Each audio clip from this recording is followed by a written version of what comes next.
What's going on, everybody? It's the Hook Cam back again with another film breakdown, player preview, whatever you want to call it. Earlier today, Darius Slay was traded to the Philadelphia Eagles for a third and a fifth-round pick being sent back to the Lions. Darius Slay immediately signed a 3-year, $50 million extension with the Eagles with $30 million guaranteed. I really think this trade is a happy medium for both sides. The Lions weren't going to get, I don't think, more than a second-round pick for Slay, and even that's a pretty steep price to ask. It's really tough to negotiate as a team when the other team you're trying to negotiate with knows that that guy doesn't want to be there. And there's so many different ways that Slay could have gone about this. I think that this is probably the best turnout for both sides. Getting into this, I want to show you guys how he did in Detroit, what his strengths are, and why he fits so well in Philadelphia. But before I get into all that good stuff, if you could hit that subscribe button, hit that like button to Jackson Kruger Sports if you haven't already. Like I said, great guy, great human being. I'm very, very excited to get some work done with him, as well as subscribing to his channel. If you could also subscribe to my channel, The Hook Cam, I would greatly, greatly appreciate that. Now, diving into what Darius Slay did on the field in Detroit and what makes him such a high-value trade pick.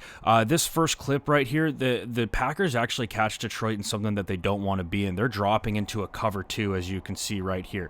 Now, the Packers are doing a quick run action, and they're taking a shot on this. Usually when you can take shots against a cover two, you're going to end up finding a hole. What I love about it is that you can see Slay at the top of the screen here, pointing this thing out right off the bat, right? He sees that action, he sees this crosser coming across the field, and he's trying to communicate immediately. You got to communicate on defense. You got to let your safeties and your linebackers know when you've got guys coming into the formation defensively and coming upfield to try and take a shot. They have this thing covered up really, really well. Slay gets depth, which is always what you should do whenever you're running a cover two or you're trying to get into this shallow zone, I should say. As a corner, getting depth is huge, and he does that, right, which ends up covering up this part of the field, because if he stays pat down here, then we're going to get an opening with our receiver right here, which we all know Rodgers can make that throw.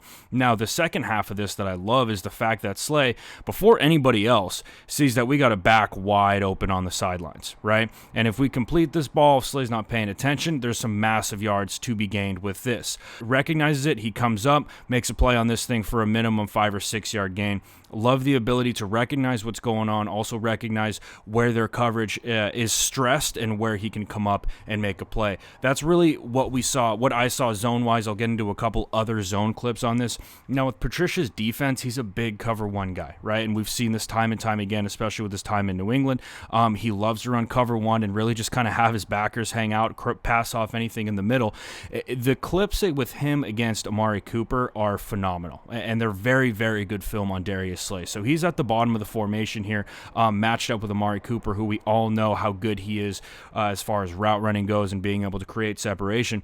Slay does a great job of sticking with him this whole time, right? He's got his hips turned towards the sideline. He's quick moving upfield. As soon as Amari Cooper tries to come back, he's right there, ready to make a play on that ball. Absolutely love his ability to make a play on the ball and be sneaky with the hand play. Right down here, we know that we've got arms locked, but he's not causing a ruckus. He's not making it so blatant that he's going to get a flag. And there's probably defensive holding and defensive pass interference on almost every play.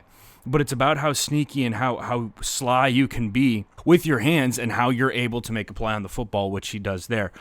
Next clip, again, that we see with him and Amari Cooper, he's going to be at the top of the formation here. And again, it's ISO. You're one-on-one. Anytime you have a guy like Amari Cooper, you're going to want to hit that as a quarterback, right?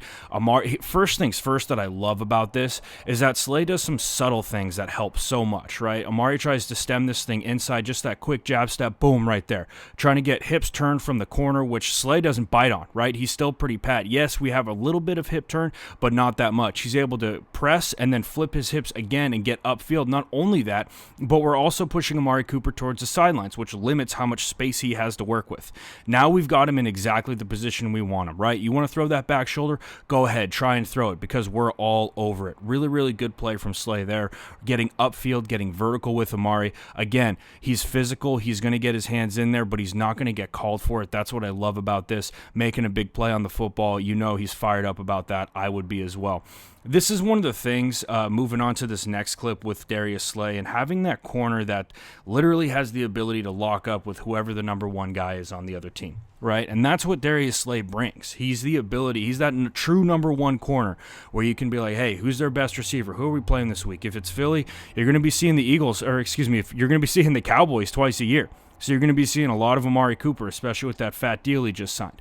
So we got Darius Slay basically shadowing Amari Cooper wherever he goes. Again, Amari Cooper stems off the snap. He's trying to get Darius Slay to bite on some sort of inside route. You can see him with the little jab steps. Slay is not having it, keeps his hips turned towards the sideline, and then flips him vertically upfield. This is just a great rep from him, man. This really is. And it's so rare to find corners like this in the NFL. And Lions fans, I know if you're watching this, you're going, come on, man, why'd we deal this guy? I don't think that he really wanted to be in Detroit. In fact, I know he didn't want to be in Detroit because he made it so public on his Twitter earlier. But again, just that ability to lock down that number one receiver is so rare in the NFL, and it's so special that Philly was able to trade and get a guy like this. Now, moving on to this next clip against the Bears, one of the hardest things to do in football is for a corner to trail, right? And especially when a receiver is running all the way across the field horizontally. It's a lot of space to cover. It's a lot of ground to make up. Pre-snap on this, just before I dive into it, I love the fact that we're pointing out what's going on here. Communicating is so key on defense. Anybody who's played football, you guys all know, even if you didn't, you have to communicate on defense. You have to be calling stuff out. So right off the bat, I would imagine that in the meetings during the week, we see this bunch, we see this tight formation here. We're going to call out, hey, it's going to be some sort of trail coming across the field here as a drag, and then we're going to get a vertical.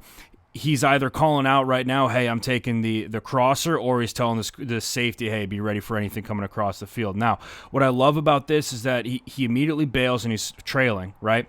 He's got a decent distance between these two guys, but now he's playing mind games with the quarterback. And this is stuff that like Deion Sanders used to do, and obviously I'm not comparing the two because Deion Sanders was on just a completely different level. But we trail and we give enough space where this ball looks like it can be thrown safely, and then we close on it really quick. I mean, just a phenomenal job from Slay to close on that ball, to get in that passing lane, and to make a play on it. And it's trusting yourself, trusting your abilities, and that's exactly what Slay does here.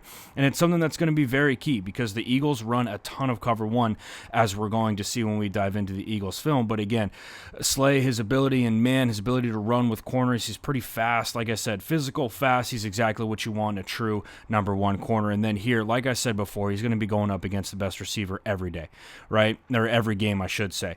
And in this situation, we got to end a game. We need a big play from our defense to wrap this thing up for us. He's running with Keenan Allen stride for stride, zero separation. Allen tries to break this thing to the corner, and he's right in the right position to make a play on this ball, knock it away. I understand, not the best ball in the world, but still, big-time players make big-time plays, and that's exactly what he did in that situation. So now moving on to where he fits in with the Eagles. The Eagles run a ton of cover one, and I always like going to playoff games when I'm looking at what defenses like to run the most, because it's very indicative of what they want to rely on. Who are they what's their identity as a defense?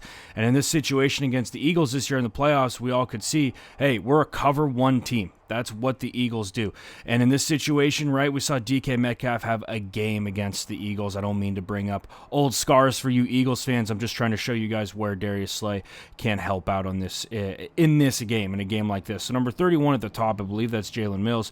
Trying to run with DK Metcalf. He immediately gets turned around, doesn't try and force DK to the sidelines at all, and I understand that is DK Metcalf. He's a physical specimen, but he's able to climb upfield very easily. His route is going to shut him down right there. That's why he stopped. But again, we keep going upfield. He just doesn't have the speed or size to keep up with a guy like DK Metcalf. Darius Slay immediately becomes that number one corner, which I think everybody knows. But he also immediately helps out this team, right? And here's another situation, just like we saw in that Bears clip with DK Metcalf, of guys running across the field. The Seahawks do a really good job of running their mesh routes and creating separation, especially for a young buck like DK. So they're just going to run a really simple mesh concept right here. And when you run mesh for the receivers, you want to be close enough where the two offensive guys can high five, and it's going to create a nice little natural rub right in the middle of the field for these two cats. Very difficult to compete against as a defensive back, but I do think having a guy like Slay who's going to match up with a guy like DK Metcalf, he's going to have that veteran knowledge and that veteran presence to be able to not not really sense things like this because that's unrealistic to say, but I do think that he's going to be able to run with them a little bit better than we do right here. So that's basically what I'm getting at with this video, is that I do think Darius Slay fits right in with what the Eagles want to run. I think that he can help out immediately. Here's another situation where DK Metcalf's just going to stretch the field, not run everybody, right? And I think with a guy like Slay, he's going to be able to run with the number one receivers that the Eagles are going to see week in and week out. So anyway, guys, that's all I got with this video today. Just really wanted to show you how Slay fits in. Lions fans, I think that this is probably the best situation because it was pretty clear that Darius Slay did not want to be in Detroit anymore. Obviously, I wish the best for both teams. I hope Darius Slay has a great year this year. But with all that being said, guys, that's all I got for you today. Before I sign off really quick, if you could, drop a like on this video, hit that subscribe button to Jackson Kruger Sports, and also subscribe to my channel, The Hook Cam. That's all I got for y'all today. I will see you soon. I'm sure there's going to be some more trade rumors. Until then, stay safe, stay inside, I guess, and I'll see you next time.